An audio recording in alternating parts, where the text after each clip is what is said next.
वालेकुम स्टूडेंट्स, कैसे हैं आप? होप के बिल्कुल ठीक होंगे। तो हमारा सेकंड लास्ट लेक्चर, इसके बाद जो लेक्चर होगा वो आखिरी लेक्चर होगा हमारी इस आउटलाइन का। और ये लेक्चर 19 जिसमें हम प्रोपोर्शन के बारे में डिस्कस करेंगे, बेसिक डेफिनेशन से स्टार्ट करेंगे और जिस तरह 10 एमसीक्यूज करते हैं इस पूरी सीरीज में हमने किए हैं। तो आज आपके 190 एमसीक्यूज कंप्लीट हो जाएंगे। प्रोपोर्शन डेफिनेशन से स्टार्ट करते हैं। In mathematics proportion is a statement that two ratios are equal. Proportion just एक स्टेटमेंट है जो जिसका मतलब ये होता है कि जो दो रेशियोज हैं वो आपस में क्या है, बराबर हैं। It expresses the relationship between two quantities, indicating that as one quantity changes, the other quantity changes in a consistent manner. तो सिंपल इसका मतलब क्या होता है इस रिलेशनशिप का, कि दो क्वांटिटीज जो हैं वो बिल्कुल चेंज होती हैं एक दूसरे से। रिलेशन है मतलब चेंज का, लाइक एक अगर इंक्रीज होती है तो दूसरी भी ऑटोमेटिकली इंक्रीज होगी, अगर एक डिक्रीज होती है तो दूसरी भी डिक्रीज होगी। तो दोनों में चेंज जो होती है वो हम प्रोपोर्शन की स्टेटमेंट के थ्रू जो है डिफाइन करते हैं। सीधा एमसीक्यूज की तरफ चलते हैं हम। हमारे पास वहां पे जो है कैलकुलेटर नहीं होगा, ठीक है। तो आपको अपना माइंड जो है एज अ कैलकुलेटर यूज करना है, और रफ पेजेस में भी आपको डिफरेंट टेस्ट में दिए जाते हैं, तो वो आप अपनी भी कॉपी और पेन रख सकते हैं, लेकिन कोशिश कीजिएगा कैलकुलेटर आपके साथ ना हो। If 3 apples cost 1.50, how much do 12 apples cost? अगर तीन जो हमारे एप्पल्स हैं उनकी कास्ट जो है, कीमत है $1.50, तो 12 एप्पल्स की कास्ट क्या होगी? 4.50, $5, 6.00, $7.50, कितनी होगी कास्ट? आपको क्या लगता है? कमेंट बॉक्स में जरूर बताएं। देन हम फर्दर एक्सप्लेनेशन की तरफ मूव करते हैं। आई होप आप लोगों ने अपनी कमेंट बता दी होगी पॉज करके। सॉरी। तो सबसे पहले हम क्या करेंगे, एक एप्पल जो है उसकी कॉस्ट फाइंड करेंगे, सिंपल। देन उसको मल्टीप्लाई करेंगे 12 के साथ, तो हमें 12 एप्पल्स की कॉस्ट मिल जाएगी। तो कॉस्ट पर एप्पल क्या है, 1.50। तीन की तो डिवाइडेड बाय 3 कर देंगे, ये हमने पढ़े हुए हैं बेसिक टॉपिक्स ना। तो इज इक्वल हो जाएगा हमारा $0.5। तो एक जो सेब है, एक एप्पल है, उसकी कीमत है $0.5। तो सिंपल, अब मैं पूछूं $12 और 12 एप्पल्स की कितनी होगी, आप लोग बता सकते हैं $6। तो ये इस तरह बहुत ही आसान क्वेश्चन था। इन द एंड थोड़े बहुत टिपिकल क्वेश्चन में भी आ जाए, देखते हैं कि किस तरह हमने इसको जो है प्रोग्रेस करवाते हैं। Second MCQ है, if a recipe requires 2 cups of flour for every 3 cups of sugar, how many cups of flour are needed for 9 cups of sugar? Sorry. तो सिंपल एक रेसिपी है जिसके लिए हमें 2 कप फ्लोर के चाहिए फॉर 3 कप्स ऑफ शुगर। मतलब 2 cups चाहिए, जब हमारे पास 3 कप्स ऑफ शुगर के लिए 2 कप्स ऑफ फ्लोर चाहिए। तो पूछ रहा है कि फ्लोर के कितने कप नीडेड होंगे फॉर 9 कप्स ऑफ शुगर, जब शुगर के 9 कप्स हो। तो सिंपल, अगर आप देखें 3 और 9 के बीच में जो डिफरेंस है किस तरह इंक्रीज हुआ है, इसी तरह आप जो फ्लोर के कप्स को भी इंक्रीज कर सकते हैं। तो ये भी 2 to 5 सेकेंड्स का क्वेश्चन है बेसिकली। तो 4 कप्स, 5 कप्स, 6 कप्स या 8 कप्स, क्या होगा ऑप्शन? कमेंट बॉक्स में जरूर बता दीजिएगा हमें। देन हम एक्सप्लेनेशन की तरफ मूव करते हैं। The ratio of flour of to sugar is 2:3। ये मेथड है बेसिकली। ऐसे ही हम जुबानी ये चीजें करते हैं, हमें पता होता है, मेथड का हमें नहीं पता होता ये सॉल्व हो किस तरह रहे। तो 2:3 फॉर 9 कप्स ऑफ शुगर। तो सिंपल 2/3, हमें पता है कि 2:3 को हम 2/3 पे लिख सकते हैं, और मल्टीप्लाई बाय 9, तो ये 6 कप्स हो जाएगा। हमें पता था कि देखिए 3 को 9 तक बनने के लिए कितना, 3 को सिंपल 3 स्क्वायर नहीं किया इन्होंने, 3 into 3 किया है। हर 3 कप फॉर 2, तो दूसरे 3 कप्स के लिए 2 और कप, तीसरे 3 कप्स के लिए 2 और कप, तो ये कितने हो गए, 6 कप्स। तो 6 cups of floor you will need for 9 cups of sugar. उसके बाद हमारा थर्ड क्वेश्चन है, A car travels 150 miles using 5 gallons of gas। एक कार है जो ट्रेवल करती है 150 माइल्स, 5 गैलन गैस के यूज करती है। How far can it travel using 8 gallons of gas? ये कितना दूर तक जा सकती है जब इसके पास 8 गैलन ऑफ गैस हो? अगर सिंपल मैं कहूँ, आपकी जो गाड़ी है, मोटर बाइक है, आप उसमें 5 लीटर किसी भी पेट्रोल पंप से डलवाए, तो वो 150 माइल्स तक वो उसने जो है ट्रेवल किया। तो सिंपल मुझे बताएं कि जब आप वही उसी गाड़ी में 8 लीटर जो है पेट्रोल के डलवाएंगे, तो वो कितना जो है सफर तय कर सकती है। तो इस तरह से आप आसानी से मुझे बता सकते हैं। कमेंट करके बताएं कितने माइल्स होंगे। 240 माइल्स, 250 माइल्स, 300 माइल्स और 320 माइल्स। क्या लगता है आपको कितने होंगे? सिंपल कैलकुलेशन है, अगर आपको मेथड आता है ऐसे जुबानी बता सकते हैं। ये भी 3 to 5 सेकेंड्स का जस्ट एमसीक्यू है। चले देखते हैं कितने लोगों ने सही कमेंट किया है। बहुत आसान क्वेश्चन था। The car travels 150 miles per 5 gallons. तो जब 1 गैलन होगा उसके पास तो कितने माइल्स जो है वो ट्रेवल कर सकती है? 30 माइल्स। तो सिंपल 30 को 8 के साथ मल्टीप्लाई करेंगे तो टोटल वो जो पूछ रहा है 240 माइल्स बन जाएगा। तो ए ऑप्शन हमारा बिल्कुल करेक्ट हो जाएगा। ठीक है, इनको आप वर्ड प्रॉब्लम्स भी कह सकते हैं। बेसिकली वर्ड प्रॉब्लम्स प्रोपोर्शन में इस तरह के आ सकते हैं। एक और क्वेश्चन है आपके पास कि if the ratio of boys to girls in a class is 415 and there are 20 boys, how many girls are there? Simple ratio हमारा प्रोपोर्शन वे में पूछ रहा है, क्योंकि चेंज जो होंगी दोनों की वो क्वांटिटीज जो होते हैं वो बिल्कुल सेम तरह से हो रही है। तो ratio of boys to girls कितना है? 4:5। मतलब आपके 4 बॉयज हैं तो 5 गर्ल्स है। तो जब 20 बॉयज होंगे तो गर्ल्स कितनी होंगी? 25, 30, 35 और 40। सिंपल आप देखें तो इधर ही आप समझ सकते हैं कि 4 को 20 तक हमने क्या किया है? मल्टीप्लाई बाय 5 किया है। तो 5 के साथ मल्टीप्लाई कर दें तो गर्ल्स की तादाद 25 हो जानी चाहिए। आप लोग कमेंट में बताएं आपको क्या लगता है। देन हम एक्सप्लेनेशन की तरफ मूव करते हैं। बिल्कुल, इफ 4 पार्ट्स रिप्रेजेंट बॉयज, अगर 4 पार्ट्स जो हैं, रेशियो का हमने ये बहुत अच्छे तरीके से डिफाइन किया हुआ था। रेशियो क्या है बेसिकली, आप लोग वरना रेशियो वाला लेक्चर भी सुन सकते हैं for your understanding. If 4 parts represent boys मतलब 20 बॉयज हैं, then 1 part is equal to 20/4। कितना हो गया? 5। 10 girls is equal to, girls के कितने पार्ट्स थे? 5 पार्ट्स थे। तो 5 into 5 इज इक्वल टू 25। ठीक हो गया। इसके बाद क्वेश्चन नंबर 5 है if a map scale is 1:20, what distance of the map represents 5 kilometre in reality?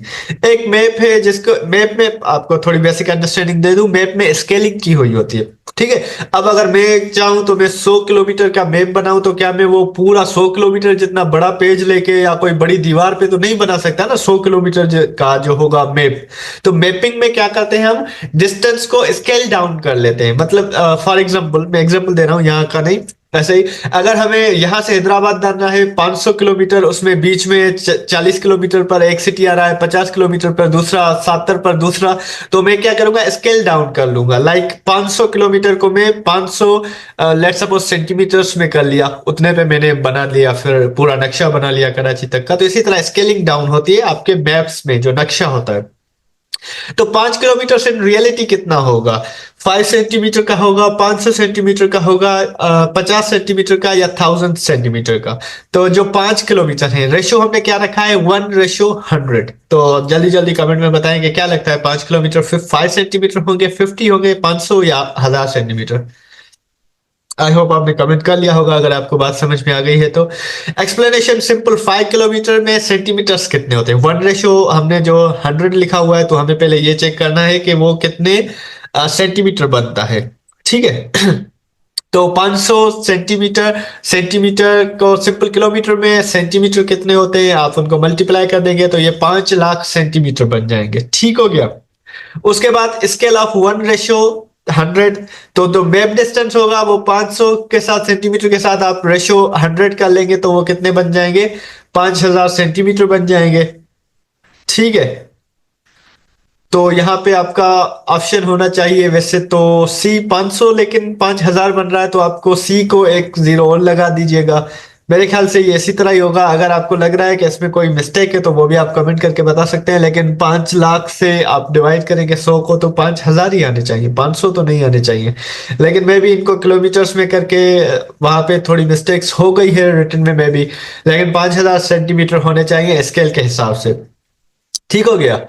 उसके बाद क्वेश्चन नंबर 6 जो है हमारे पास, if the ratio of cats to dogs is in shelter is 3:2, cats to dogs, बिल्लियां और जो कुत्तों का रेशियो है एक शेल्टर में वो 3:2 है, एंड देयर आर 12 कैट्स, और वहां पे 12 बिल्लियां हैं। How many dogs are there? तो कुत्ते कितने होंगे? तो 3 को 12 के साथ सिंपल हम देखें कितनी मरतबा, 4 टाइम्स, तो 4 into 8। बी ऑप्शन होना चाहिए। आपको क्या लगता है? ऑप्शन ए है 6, बी है 8, सी है 12 एंड डी है 14। तो बी होना चाहिए मेरे ख्याल से। आप लोग कमेंट करके बताएं क्या लगता है आपको, क्या होना चाहिए। चले एक्सप्लेनेशन की तरफ मूव करते हैं। 3 पार्ट्स रिप्रेजेंट 12 कैट्स, 3 जो पार्ट्स हैं वो 12 कैट्स को रिप्रेजेंट करते हैं। Then 1 part is equal to 12/3, then 4, 10 dogs is equal to 4 into 2, क्योंकि 2 पार्ट्स हैं डॉग्स के तो 4 into 2 8 हो जाएगा। ठीक हो गया। उसके बाद क्वेश्चन नंबर 7 है हमारे पास, if 8 workers can complete a job in 12 days. ये वो क्वेश्चन है जो मोस्टली हमसे पूछा जाता था या एमसीक्यूज आते रहते हैं इस तरह के। If 8 workers can complete a job in 12 days, how long will it take 4 workers to complete the same job? अब मुझे बताएं उनको ज्यादा टाइम लगेगा या कम टाइम लगेगा। 8 वर्कर्स जो काम 12 दिन में करते हैं, तो 4 वर्कर्स वो काम कम दिनों में करेंगे या ज्यादा दिनों में करेंगे? ये आप मुझे आंसर जरूर कीजिएगा। और उसके साथ साथ इसका आंसर क्या होगा? 12 डेज, 18 डेज, 14 डेज या 36 days?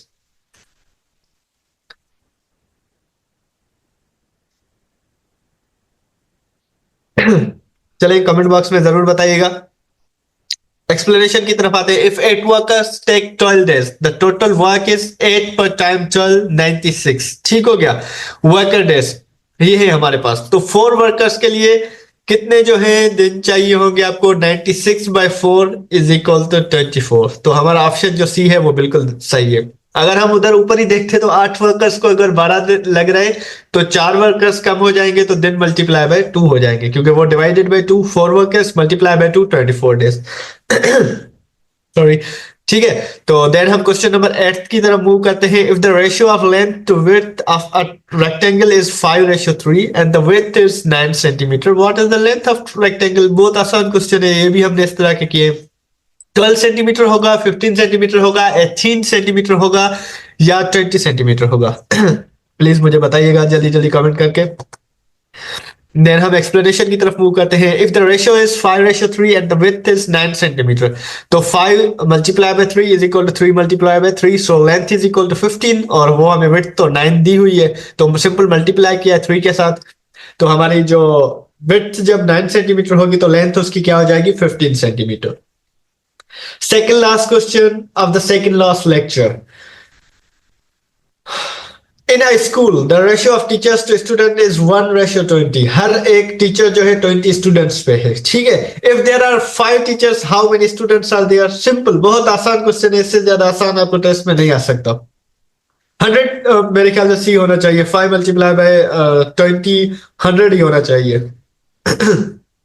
If the ratio of teachers to students is 1:10, then for 5 teachers, 5 times multiply by 10. Simple, 100 students आपके पास होंगे जब टीचर्स 5 होंगे तो। लास्ट क्वेश्चन, ये बहुत आसान लेक्चर था। आई होप के सारे लोगों को अच्छे तरीके से समझ में आ गया होगा, लेकिन पता तब चलेगा लेकिन जब कमेंट बॉक्स में सबका आंसर आना चाहिए 10 आउट ऑफ 10। अगर किसी भी बच्चे का 9 या 8 आउट ऑफ 10 है, तो मतलब ये आसान लेक्चर नहीं था। If the ratio of ages of 2 siblings, ये बहुत इंपॉर्टेंट क्वेश्चन है, और इसी तरह के भी क्वेश्चंस आते हैं। ये 2-3 मैंने आइडेंटिफाई किए, अब मुझे आप लोग बताएंगे टेस्ट के बाद कि क्या वाकई ऐसे क्वेश्चंस आए थे। The ratio of the ages of 2 siblings is 4:5। If the older sibling is 15 years old, how old is the younger sibling? दो भाई है समझे, उनके बीच में डिफरेंस क्या है, या भाई बहन है या बहन भाई है, जो भी है। 4:5 एजेस डिफरेंट क्या है? 4:5। एक की 4 है, दूसरे की 5 है। If the older sibling is 5 years old, how old is the younger sibling? जब बड़ा भाई 15 साल का है, तो छोटा कितने का होगा? 12 साल का, 10 साल का, 8 का या 9 साल का? ये तो आपको आना चाहिए। मुझे लग रहा है आपके घर में भी होंगे ऐसे, आप लोगों ने केसेस डेली बेसिस पे सॉल्व किए होंगे। तो ये एक्सप्लेनेशन है simple. Let the ages of siblings be 4 into x and 5x। Since the older sibling is 15, जब बड़ा भाई है वो 15x is equal to 15x, बल्कि जो है 5x होना चाहिए। ठीक है, ये 5x है, ये 1 नहीं है यहाँ पे। ठीक है। आई गेस आप समझ रहे हैं, मेरी आवाज आ रही है? तो ये 1 में अगर इसको इरेज करके दिखा दूं आपको, सॉरी, तो ये जो है 15 नहीं है, ये 5 है। और सॉरी, ये वाला जो है वो जस्ट 5 है। 5x जो हमने ये वाला लिखा है ना, ये है 5x इज इक्वल टू 15 होगा। ठीक हो गया। इसको इरेज कर दे, वरना ये नीचे चलता रहेगा। तो 5x इज इक्वल टू 15, तो x हमारा क्या आ गया? 3 आ गया। Therefore the younger sibling is 4x। 4x मतलब x की वैल्यू है 3, तो वो बन जाएगा कितने का? 12 years का। तो सपोज करें अगर आपकी एज 15 साल है, आप बड़े भाई हैं, तो आपका जो छोटा भाई है वो आपका रेशियो जो है एजेस का 4:3 है, तो वो उसकी एज होगी 12 years। ठीक है। तो ये लेक्चर यहीं पर था। इसके बाद हमारा लास्ट लेक्चर होगा long live SEO. Definitely we tried our best कि आपकी अच्छी तैयारी कर दी जाए। तो long live SEO always, and long live vision, जैसे मैं बोलता हूँ। अल्लाह आपको कामयाब करेगा। लेकिन अभी लास्ट लेक्चर रहता है, तो इंशाल्लाह मिलते हैं हम अगले लेक्चर में इसके साथ जो हमारा होगा लास्ट इसका पोर्शन। तब तक के लिए अल्लाह हाफिज, बाय बाय, थैंक यू।